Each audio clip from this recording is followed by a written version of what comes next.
What's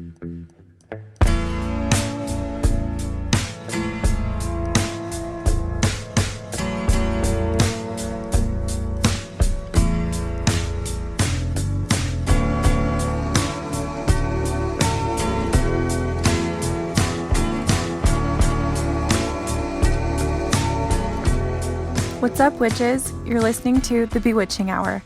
I'm your host, Kat, and I'll be dropping exciting episodes covering everything from the history of witchcraft, aliens, the paranormal, ghost stories, and I'm excited to have guests on who have a story to tell, as well as share my experiences and perspective on living life as a modern-day witch. Grab your brooms, because it's about to get real.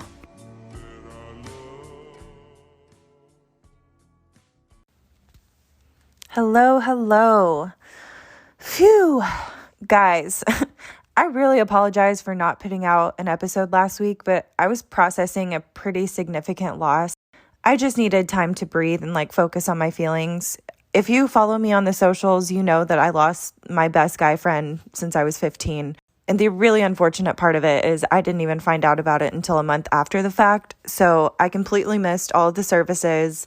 So I've really had to sit with the guilt and the regret kind of surrounding that. And ultimately, the conclusion I've come to is that I just wasn't meant to be there. And that's okay. He knew how much he meant to me, vice versa. And I'm just going to leave it at that. This episode isn't going to be a bummer, I promise. This is actually going to be a solo episode, which, full disclosure, I hate doing solo episodes. I guess I just haven't gotten used to them yet. I don't know. But I also love when I'm able to connect with people like my guests and really get a feel for people. So podcasting solo is essentially kind of lonely for me, but sometimes you just need to brain dump into the radio waves or podcast waves, whatever. I don't know if you guys have been feeling the energy from the Scorpio moon, but good Lord, I've been finding myself really wanting to go inward and really take care of myself for a minute.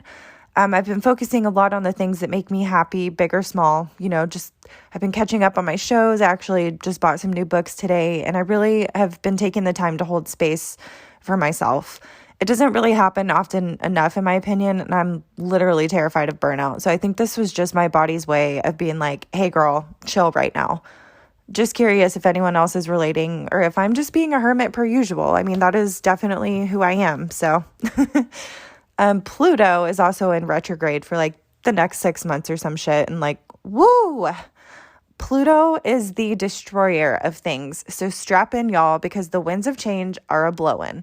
So many people talk about retrogrades like they are the literal end of the world. And I'll admit, I totally used to be scared of them, but now I kind of welcome them. I feel like retrogrades, in a way, force you to explore things that are uncomfortable. And honestly, for me, I grow the most during retrogrades. And I think we need to take the fear stigma out of, Mercury in retrograde and even Pluto, because yeah, of course, the destroyer sounds so scary. But at the same time, some things just have to get worse before they get better. So think of it like taking out the trash or repurposing.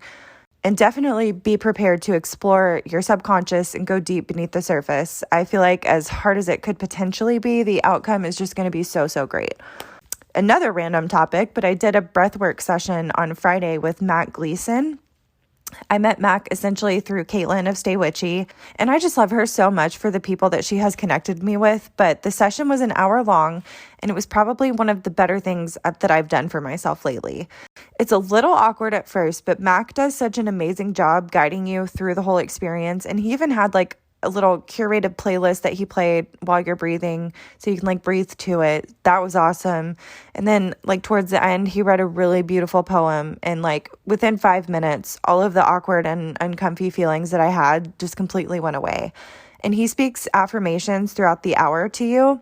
And I honestly cannot recommend it enough, especially if you're interested in shadow work. I feel like it would be a really nice introduction to that. And I'll definitely post more information on the Bewitching Hour Instagram if you're interested. And he will actually be a guest very soon. So y'all will get to hear all about it. What else? Oh, so I started reading the Four Agreements for the millionth time. And if you haven't read it, I would also recommend doing so prior to any kind of shadow work, or if you need a better understanding of the things that may come up during your spiritual journey. I wanted to read a part of the book because it just resonated so much with me. Being impeccable with your word is the correct use of your energy. It means to use your energy in the direction of truth and love for yourself. If you make an agreement with yourself to be impeccable with your word, just with that intention, the truth will manifest through you and clean all the emotional poison that exists within you. But making this agreement is difficult because we have learned to do precisely the opposite. We have learned to lie as a habit of our communication with others, and more importantly, with ourselves. We are not impeccable with the word. The power of the word is completely misused in hell. We use the word to curse, to blame, to find guilt, to destroy.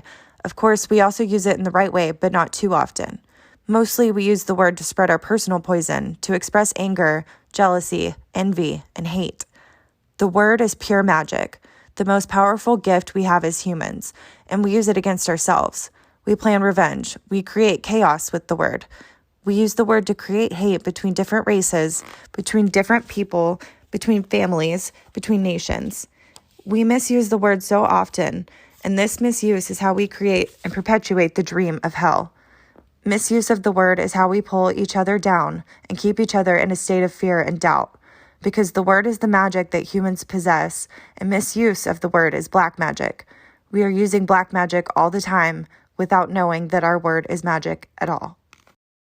So, since I've really committed to the medium side of my gifts, and since I've started this, spiritual journey, this little excerpt stuck out so much for me because it's so true.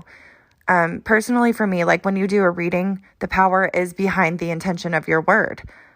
We can drift towards black magic if we aren't intentional and we don't even know it. Like, at least that's how I interpreted it, but I don't know. I think that was just such a powerful statement from this book. And like I said, if you haven't read it, I highly recommend. I'm also going to incorporate pulling a card for every episode.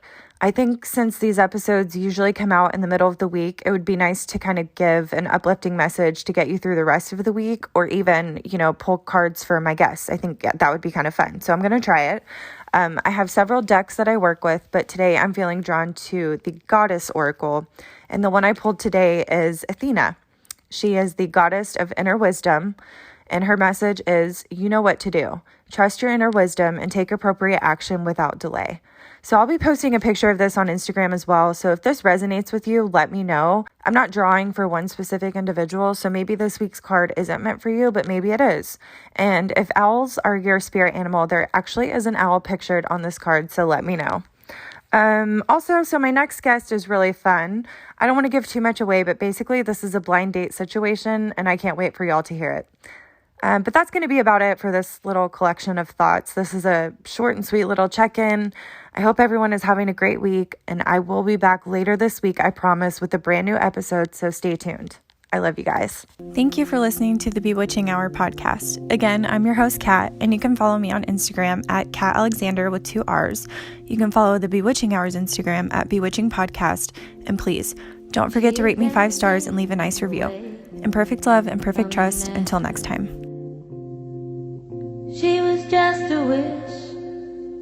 She was just a wish. And a memory is all that is left of her now. Like